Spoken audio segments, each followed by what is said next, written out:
Hello વિદ્યાર્થી મિત્રો, કેમ છો બધા? મજામાં ને? મારી આ યુટ્યુબ ચેનલમાં આપ સૌનું સ્વાગત છે.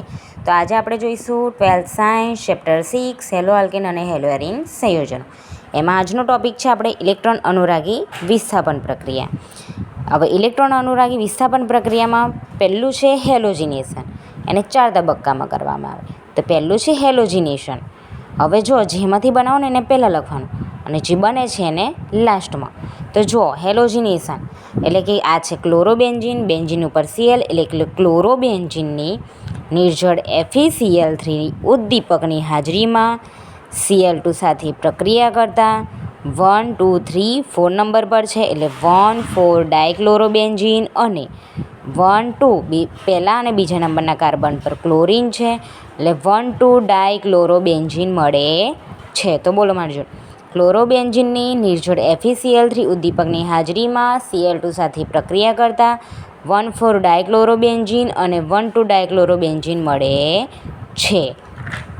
જોવાય હવે આવશે નાઇટ્રેશન કે ક્લોરોબેન્ઝીનની HNO3 અને સાંદ્ર H2SO4 ઉદ્દીપકની હાજરીમાં પ્રક્રિયા કરતા આ પહેલા નંબરના કાર્બન પર ક્લોરીન છે, બીજા નંબરના કાર્બન પર NO2 છે એટલે 1 ક્લોરો 2 નાઇટ્રો બેન્ઝીન મળે અને 1 ક્લોરો 4 નાઇટ્રો બેન્ઝીન મળે છે. તો ફરી ક્લોરોબેન્ઝીનની HNO3 અને સાંદ્ર H2SO4 ઉદ્દીપકની હાજરીમાં પ્રક્રિયા કરતા 1 ક્લોરો 2 નાઇટ્રોબેન્ઝીન અને 1 ક્લોરો 4 નાઇટ્રોબેન્ઝીન મળે છે.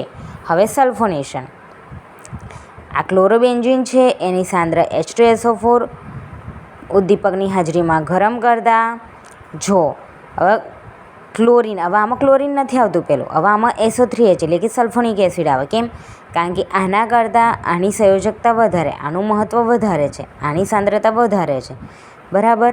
એટલા માટે SO3H પહેલા નંબરના કાર્બન પર જોડાય તો બીજાને નામ શું આપવાનું? 2. હવે જઈ બી સલ્ફોનિક એસિડ હોય તો અહીંથી આપણે શરૂઆત કરવાની.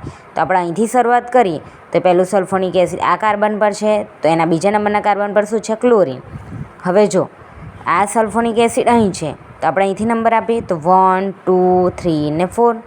અહીંથી શરૂ કરીએ તો 1, 2, 3 ને 4. તો ચોથા નંબરના કાર્બન પર ક્લોરો છે. તો આવી રીતના ક્લોરોબેન્ઝીનની સાંદ્ર H2SO4 ઉદ્દીપકની હાજરીમાં ગરમ કરતા 2 ક્લોરોબેન્ઝીન સલ્ફોનિક એસિડ મળે છે અને 4 ક્લોરોબેન્ઝીન સલ્ફોનિક એસિડ મળે છે, બરાબર.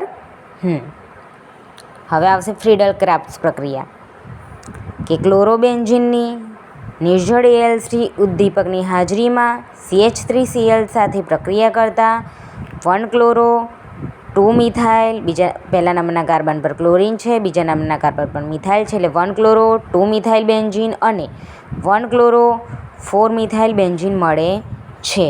પછી ક્લોરોબેન્ઝીનની નિર્જળ AlCl3 ઉદ્દીપકની હાજરીમાં પ્રક્રિયા કરતા જો ક્લોરોબેન્ઝીનની નિર્જળ AlCl3 ઉદ્દીપકની હાજરીમાં CH3 bond C double bond Cl સાથે પ્રક્રિયા કરતા 2 ક્લોરો એસિટોફિનોન, બરાબર, 2 ક્લોરો એસિટોફિનોન અને 4 ક્લોરો એસિટોફિનોન મળે છે. પહેલાં આ લેવાનું પ્રક્રિયાવાળું, પછી ઉદ્દીપકવાળું ને પછી આ ફરી એની જોડે જે પ્રક્રિયા હોય એને લેવાનું, બરાબર. આટલું જોઈ લો.